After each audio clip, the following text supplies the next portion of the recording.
Pada episode sebelumnya, Kikoru Shinomiya menunjukkan kemampuan bertarungnya yang di atas rata-rata. Bahkan, Kapten Divisi 3 Ashiro Mina sendiri memujinya dengan mengatakan jika Kikoru lebih hebat dari kabar yang beredar. Namun baru sebentar selebrasi dilakukan, muncul kaiju misterius yang membangkitkan para kaiju yang telah dilumpuhkan.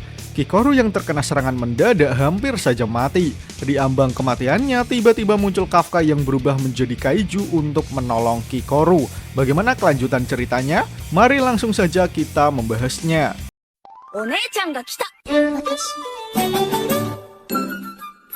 Kita ditunjukkan momen sebelum Kafka menolong Kikoru. Di sana, Izumo dan semua peserta ujian yang lain berbondong-bondong untuk segera masuk ke tempat perlindungan. Kafka merasa ada seseorang yang belum muncul. Kemudian Ichikawa bertanya pada mereka semua apakah masih ada seseorang yang tertinggal.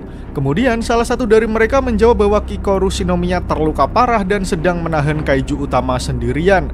Ichikawa bermaksud menanyakan apa yang harus mereka lakukan akan hal itu. Namun belum selesai ia bicara, Kafka langsung tancap gas pergi meninggalkan Ichikawa yang khawatir jika Kafka akan berubah ke mode kaijunya.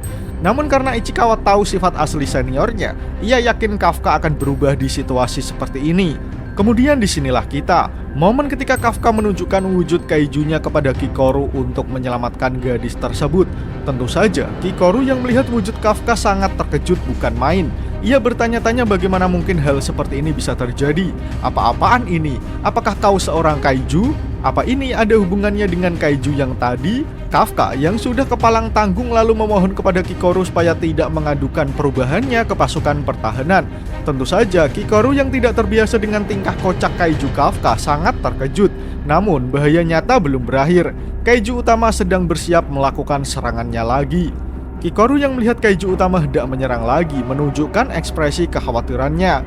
Namun tanpa diduga, serangan kaiju utama mampu dipentalkan Kafka dengan sangat easy. Nampak serangan tersebut tidak berbahaya sedikit pun di hadapan kaiju Kafka. Padahal efek dari serangan tersebut mampu menghancurkan bangunan dalam sekejap. Sementara itu, Kafka berkata pada Kikoru bahwa ia akan menjelaskan semuanya nanti. Yang lebih penting sekarang ini, ia harus membereskan semua masalah yang ada di depannya. Sembari mengerahkan seluruh kemampuannya, Kafka menyuruh Kikoru untuk duduk dan beristirahat saja. Sementara dia bersiap melakukan serangan balik. Di ruang kendali, gadis berkacamata melaporkan terjadi ledakan energi misterius di dekat kaiju utama. Hoshina yang mendengar laporan tersebut belum memahami maksud dari perkataan gadis berkacamata. Namun yang jelas, efek dari ledakan tadi membuat awan debu mengganggu kinerja sinyal sehingga dia kesusahan untuk mendapatkan gambarnya. Selain itu, hal yang lebih mengagetkan adalah tingkat kekuatannya sebesar 9,8. Hoshina yang mendengar laporan dari pusat kendali tidak percaya akan hal itu. Dia yakin mesinnya pasti sudah rusak. Karena jika ada makhluk semacam itu, dia pasti akan masuk dalam sejarah sebagai kaiju terkuat yang pernah ada. Hoshina tidak mengetahui bahwa kaiju itu benar-benar ada, di mana Kafka lah yang sedang mengeluarkan potensi kekuatannya. Lalu saat kaiju utama mencoba menyerang Kafka dan mengintimidasinya dengan erangannya, Kafka mencoba menguatkan otot kakinya, sehingga otot-otot kaki Kafka mulai memberikan respon untuk beralih ke mode penyerangan. Di sana, Kafka meminta maaf karena waktu yang sangat terbatas. Ia akan menyelesaikannya hanya dengan satu pukulan. Kemudian saat Kafka berpindah dan melompat dari tempatnya berdiri, bekas pijakan yang menjadi tumpuannya langsung retak dan hancur. Kafka kini memfokuskan semua kekuatannya dalam satu pukulan ini, supaya kaiju utama dapat dikalahkan dengan singkat. Sedetik kemudian, Kafka dan kaiju utama langsung beradu tinju menggunakan kekuatan mereka masing-masing. Meski ukuran keduanya jauh berbeda, namun energi kekuatan yang dihasilkan benar-benar luar biasa. Kikoru saja yang melihat dari kejauhan sampai terhempas terkena bebatuan kerikil yang terbang akibat tabrakan kekuatan antara Kafka dan kaiju utama. Meski Kafka kalah dalam ukuran tubuh, tapi kekuatan yang dimilikinya jauh melebihi kekuatan kaiju utama. Itulah mengapa kulit dan daging kaiju utama langsung menguap begitu saja, menunjukkan tulang keringnya saja setelah berani-beraninya beradu pukulan dengan kaiju Kafka. Inilah kekuatan luar biasa yang dimiliki Kafka, sehingga sangat masuk akal jika pengeluaran kekuatannya mencapai 9,8, sebuah kekuatan yang sangat luar biasa.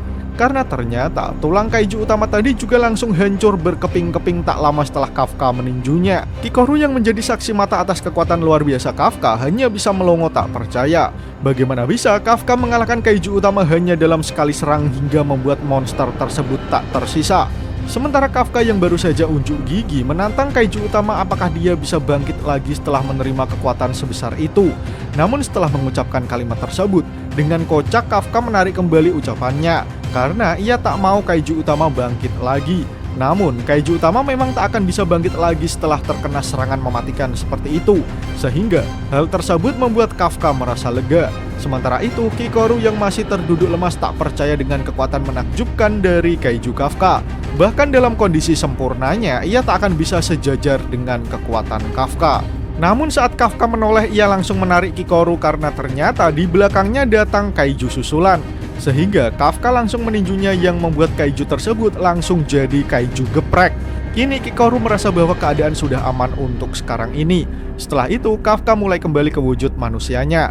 Dengan tersenyum dia bersyukur bahwa Kikoru baik-baik saja.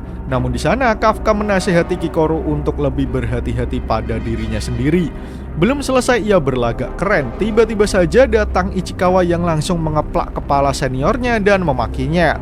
Karena ia sudah menduga bahwa Kafka akan datang menyelamatkan Kikoru dan memamerkan kekuatannya. Namun Kafka menjelaskan bahwa ia berpikir sebelum ada yang datang ia bisa berubah sebagian saja. Tapi setelah melihat kaiju utamanya, ia tidak tahan lagi. Mendengar hal itu, Ichikawa menasihati seniornya supaya lebih berhati-hati lagi. Sementara itu, Kikoru mulai kehilangan kesadaran dan akhirnya jatuh pingsan setelah pertarungan yang melelahkan.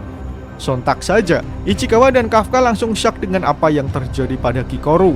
Di sisi lain, Kapten Ashiromina dan Hoshina melaporkan bahwa mereka sudah tiba di lokasi. Akan tetapi, di sana ia hanya menemukan bangkai kaiju utama dengan kondisi yang sangat mengerikan. Hoshina dan Mina yang datang ke lokasi bisa menyaksikan area sekitar pertarungan di mana di sana terlihat hanyalah bangkai kaiju yang berserakan di mana-mana.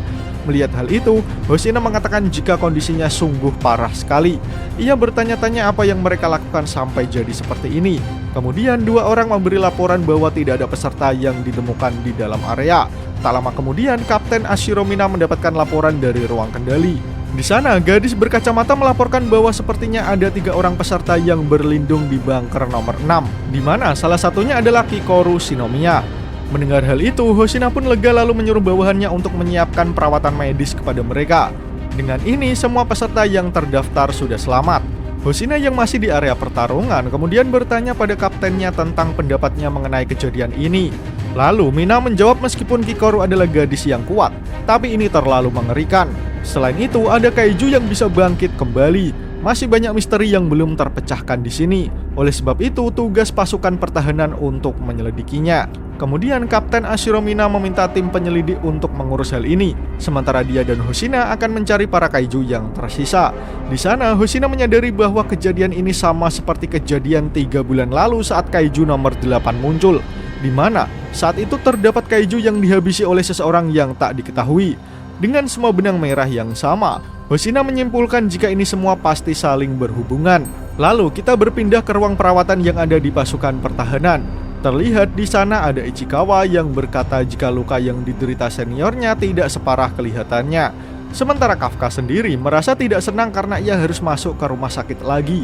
Di sana, Ichikawa menyampaikan bahwa nyawa Kikoru juga tidak dalam bahaya karena mereka merawatnya dengan fasilitas terbaik yang dimiliki pasukan pertahanan. Setelah itu, Kafka berkata bahwa ia merasa hari ini adalah hari yang menegangkan. Ia akan mengingat bagaimana rasanya bersaing dengan orang sehebat mereka. Mengejar mimpi adalah hal yang paling penting. Oleh sebab itu, Kafka tak akan menyerah. Bahkan jika ia tetap berkompromi dengan semuanya, ia tetap akan kehilangan seseorang. Berkat semua hal itu, api dalam diri Kafka menyala kembali untuk berjuang dan mengembangkan dirinya menjadi lebih baik. Semua itu berkat Ichikawa yang terus mendorongnya menjadi lebih baik. Kafka mengatakan semua itu di depan Ichikawa yang juga sedang menyimaknya. Tak lupa, Kafka mengucapkan rasa terima kasihnya kepada Ichikawa. Namun tanpa disangka, semua obrolan Kafka didengarkan oleh Kapten Ashiromina di luar ruangan. Tak lama kemudian, ia berjalan menghampiri Kafka dan Ichikawa. Sontak saja, kedua orang itu langsung memfokuskan pandangannya ke arah pintu masuk. Di sana, mereka seperti tidak menduga bahwa Kapten Ashiro akan mengunjungi mereka di ruang perawatan.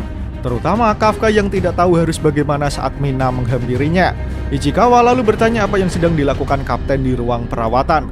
Kemudian Mina bertanya apakah benar mereka berdua yang telah menolong Kikoru Shinomiya yang sedang terluka.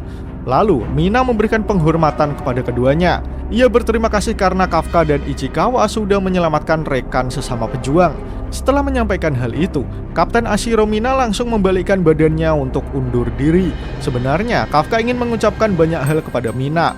Akan tetapi hati kecilnya mengatakan jika akan lebih baik kondisinya begini terlebih dahulu. Karena menurutnya untuk bisa bicara langsung dengannya, hal pertama yang harus ia lakukan adalah menjadi anggota pasukan pertahanan. Di sana Kafka bertekad dan meminta Mina untuk menunggunya. Kemudian kita ditunjukkan siaran berita yang melaporkan terjadinya insiden di area pelatihan peserta ujian pasukan pertahanan. Kaiju yang digunakan untuk ujian tiba-tiba bangkit kembali. Dilaporkan bahwa beberapa orang terluka, tetapi tidak ada korban jiwa dalam insiden ini. Seseorang mendengarkan berita tersebut dengan sangat serius. Ternyata, orang yang mendengarkan berita tersebut adalah kaiju misterius yang menyerang Kikoru di area pelatihan. Ia saat ini bersembunyi di sebuah toilet untuk menyembunyikan wujud kaijunya. Setelah mendengar berita barusan, ia sedikit tak percaya jika tidak ada korban jiwa dalam insiden yang ia buat. Ia berpikir apakah sang kapten memang sekuat itu. Namun tiba-tiba HP makhluk tersebut berbunyi. Kemudian saat ia mengangkat teleponnya, terdengar suara seseorang yang memarahinya karena pergi keluyuran saat waktu istirahat sudah habis. Orang yang ada di telepon membutuhkan kepalanya untuk membedah mayat sebelum kereta pertama hari itu lewat. Mendengar hal tersebut, kaiju misterius itu langsung berubah bentuk dan melapor bahwa ia akan segera bergabung. Kini kita ditunjukkan bahwa ada makhluk lain yang bisa berubah ke mode kaiju selain Kafka Hibino.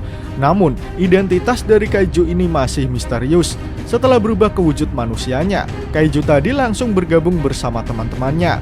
Ia beralasan merasa sembelit sehingga membutuhkan waktu yang lama. Ternyata, kaiju misterius tersebut bekerja sebagai pembersih kaiju sama seperti Kafka. Dan yang lebih mengagetkan lagi, dia merupakan anak baru. Sesungguhnya siapa identitas dari kaiju misterius tersebut? Apa misi yang dia kerjakan hingga harus menyamar menjadi pembersih kaiju? Apakah semua ini berhubungan dengan Kafka yang dipilih menjadi kaiju terkuat? Namun sialnya chapter pun berakhir. Nah, bagaimana menurut kalian teman-teman? Semoga episode ini dapat menghibur kalian semua ya. Akhir kata, terima kasih sudah menonton video ini hingga akhir. Sampai jumpa di episode selanjutnya.